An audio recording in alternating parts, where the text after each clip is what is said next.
I can't believe it, brother. Cocktober, baby. Oh yeah, brother. I can't believe it's Cocktober already. What up, dudes? Back here again on another Cocktober review. I know October's over with, but I've got a lot more of these reviews to do, so I'm just going to go ahead and do them. A lot of stuff came up in the month of October, so I didn't get a chance to watch all the movies, do all the reviews I wanted to do, so go ahead and do another one for you here. This is Captain America, the First Avenger of 2011. Most of you guys probably already seen this movie. It was my favorite of all the movies leading up to the Avengers. I know everybody's going apeshit crazy about the Avengers, but I wasn't that impressed with the movie. I don't know, comic book movies I think are getting a little old and stale to me, but they seem to be making a lot of money, so they're going to continue to be around. But this was my favorite. I was really blown away by this movie. I was a pretty big fan of the Captain America comic when I was a kid. There was a few series of those I really enjoyed.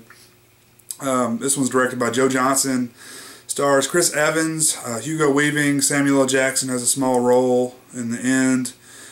Tommy Lee Jones, lots of folks in this one. Derek Luke's in there. I always love seeing him. And oh man, there's just a lot of faces in this movie. But casting is excellent in this movie. Of course, Chris Evans, played the same character in the Avengers, and then they're working on another one now. 2013-14 release, whatever it is. But this is the whole origin story of Captain America. Young guy, fuck, I don't even know what his name is.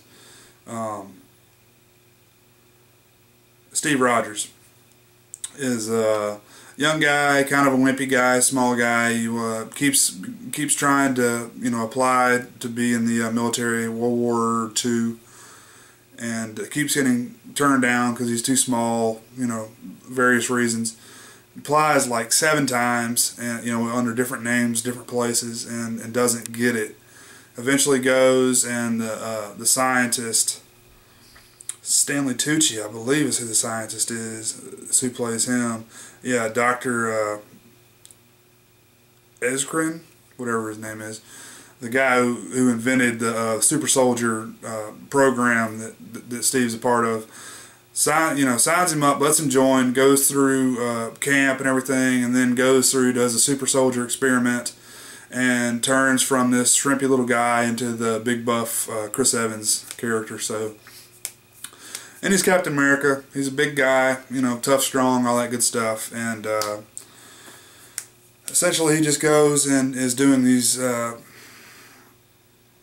performances where he's trying to sell bonds to people, and obviously not what he wants to do. And he finds out that his good buddy, whatever division they were with, is missing. So he goes on a little, a mission on his own, and goes and saves all those guys. And I'm cutting a lot of this plot out because you guys have seen it all. But Red Skull's introduced. You get to see how he becomes Red Skull. That's played by Hugo Weaving. And yeah, the film plays out how it does. But I really enjoyed this film. I was blown away. CGI is really good. Fight scenes are really good. There is some hokey stuff in there, but it's a comic book movie. And I don't know, I liked a lot of the tie-ins to the comics, and a lot of little secret Easter eggs here and there of special things that only comic book nerds would get.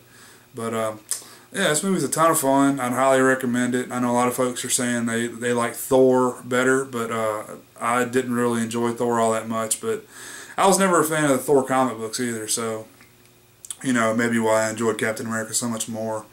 But yeah, you dig the movie, good news, because they're going to make a shitload more of them because Avengers blew up the box office. So stay tuned for more of those types of movies. Anyway, oh yeah, this movie was recommended by Chris McAllisterMediaCorp. Thanks a lot for the recommendation, man. I'll post his channel link down below. Chris is an awesome guy, and thanks for the recommendation, man. Appreciate it. Peace.